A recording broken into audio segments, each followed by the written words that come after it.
এলাকাবাসী, আসসালামু আলাইকুম ওয়া রাহমাতুল্লাহ। একটি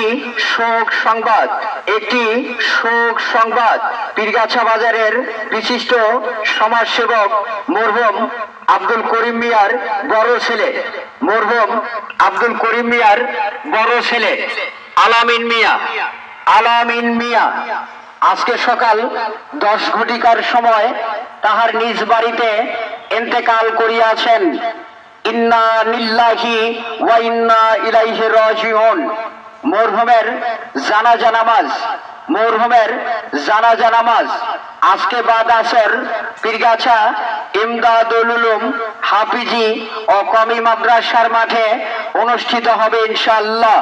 মরহুমের জানাজার নামাজে মরহুমের আত্মীয় স্বজন, বন্ধু বান্ধব, শুভাকাঙ্ক্ষী সহ সকল ধর্মপ্রাণ মুসলমান ভাইদের জানাজার নামাজে শরীক হওয়ার জন্য বিশেষভাবে আহ্বান করা হইল।